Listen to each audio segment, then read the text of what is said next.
সালাম দিয়ে খবরের পাশে সাহাবীদেরকে বলেন, সাহাবীরা এই খবরটা খার একটু সম্পাদ খবর নাও। খবর নিতে নিতে নিতে নিতে দেখে ওই পাশে বাড়িতে একজন মানুষ, একজন মহিলা তাকে এই খবরের টাকা বলে আমার স্বামীর। তোমার স্বামী কি আমল করেছে? কিছু আমল করে নাই, কিছু আমল করে নাই। বৃদ্ধ বয়স, কিছু আমল করে নাই না? অবশ্যই আমল করেছে। মহিলা ডাকে, ইয়া রাসূলুল্লাহ, আমার স্বামীর ঘরে একটা কাগজ আছে, এই কাগজটা প্রতিদিন সকাল বিকাল এটার মধ্যে হাত পুরাইতো আর চোখ দিয়া অশ্রু পড়তো। বলতো, আল্লাহ যদি আমাকে শিক্ষা দিত আমি এটা করতে পারতাম, করতে পারি না। এইটা তো তোমার ওহী, আমি হবে তোমার নাযিলকৃত কোরআন। বলেন সুবহানাল্লাহ। এইটা বলে বলে প্রতিদিন সকাল বিকাল চুম্মা দিত, হাত খাইতো। আর এখানে সতর সত্তর রেখে দিত। রাসূল কোরআনের কাছে গেলে দেখেন এটা কোরআনের সূরা মুলক লেখা, কি লেখা? সূরা মুলক প্রতিদিন শুধু হাত পুরায় করতে পারে নাই।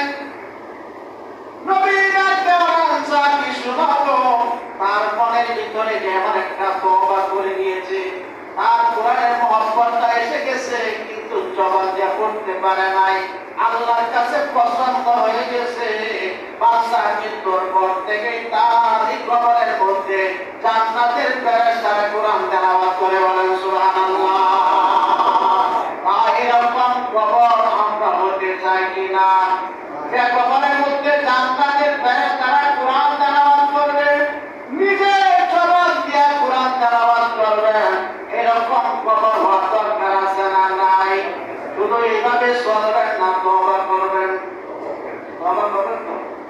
আমরা এতদিন যা ভুল করেছি, আল্লাহ আমাকে ক্ষমা করে দাও, চোখের পানি ছেড়ে দিবেন। আল্লাহ রাসূল বলেছেন, আপনার গুনাহটা উচ্চারণ করলে একটা মাছির সমান চোখের কোণায় পানিটা এসে যা।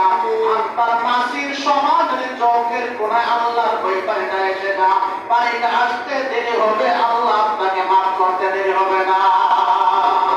আল্লাহ তাআলা রাসূল সাল্লাল্লাহু আলাইহি ওয়াসাল্লাম পৃথিবীর পানিতে এক পাল্লায় রাখা হয়, আর চোখের কোণায় এক ফোঁটা পানি এক পাল্লায় রাখা হয়। সারা পৃথিবীর পানির চেয়ে এক ফোঁটা পানি ওজন আল্লাহর কাছে বেশি হয়ে যাবে। বলেন সুবহানাল্লাহ। তাই আল্লাহর কাছে তওবা করে কান্নাকাটি দরকার আছে না নাই? নিজের গুনাহগুলো আল্লাহর কাছে বলবেন, তওবা, আল্লাহ আপনাকে মাফ করবে। কোরআন পড়তে পারি নাই, আল্লাহকে তওবা করো, আল্লাহ অবশ্যই মাফ করবে। নামাজ এতদিন ছেড়ে দিয়েছি, আল্লাহ তওবা করো, আল্লাহ কবুল করে নেবে। রোজা এতদিন করতে পারি নাই, আল্লাহকে তওবা করবেন। কতদিন ওনার রাস্তায় খারাপ রাস্তায় চলছি, ফিরে আসেন, আল্লাহর কাছে তওবা করেন। এতদিন ভুল রাস্তায় ছেড়ে গেল, সঠিক রাস্তায় চলে আসেন, আল্লাহর কাছে তওবা করেন।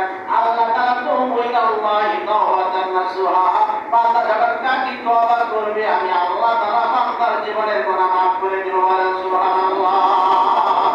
এই সময়টা আমাদের আছে না নাই? আছে না নাই?